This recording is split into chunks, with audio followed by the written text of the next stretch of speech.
like we made it through the radical chapter. You know, I got to tell you, I was very impressed with your level of understanding with some pretty complicated ideas. But I'm excited to tell you now that we're going to start our last unit. That's right, we're going to do our last unit on exponential and logarithmic functions. Now, I got to tell you that exponential and logarithmic functions is probably one of my more favorite topics because, quite honestly, it's one of the most practical and realistic things that we can talk about in math. That's because you're going to find out it has to do with percentages, and really percentages are all around us in the real world. Now, to help us get started with the unit, I'm actually going to ask you to preview some ideas through a little different activity, a unit launch. Now, with this unit launch, you're going to find that instead of me telling you things, that I'm going to ask you to do some reading. I'm going to ask you to do a little bit of thinking and ultimately make some predictions about what it is that you're finding out. Let me explain a little bit because there's a couple different pieces to the unit launch. First, you kind of have your guide. Now, the problem here is that you can't just look at this guide and try to fill things in.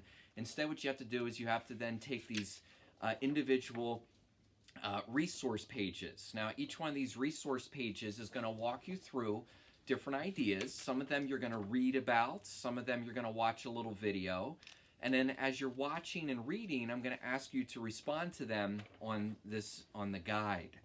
Okay, so you want to read the activity paper, you want to respond on the guide. Now, if you're able to print the guide out, that's nice.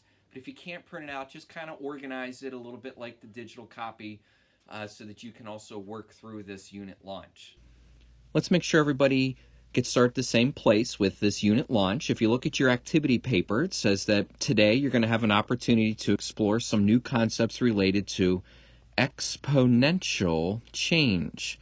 Exponential change. Now, if you're saying, I don't know what that is, well, that's the idea. You're going to get a chance to find out, to discover what exponential change is by working through each of these three activities.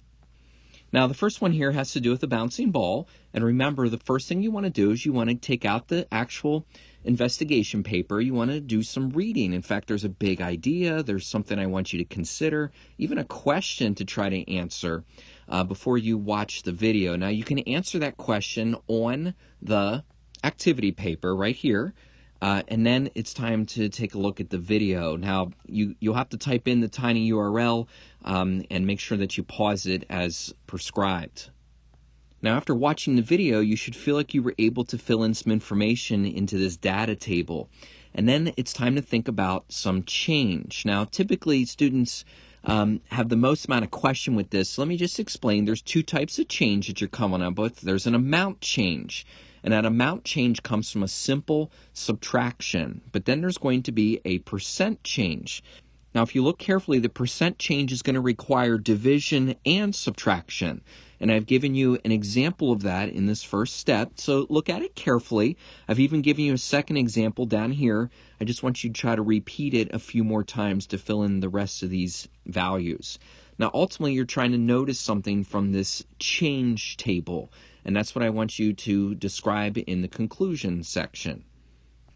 Next is the folding paper activity. Now, some students do like to get out a piece of paper and think about folding it, but be sure that before you do anything else that you read and take a look at what to consider, and I even have a question for you to answer before you do anything with this chart or with this graph. And lastly, it'll be on to the M&M investigation, my favorite. Why? Well, M&Ms. But are you getting the idea? You want to read, and read. And then you're going to come over here and fill in some of this preview.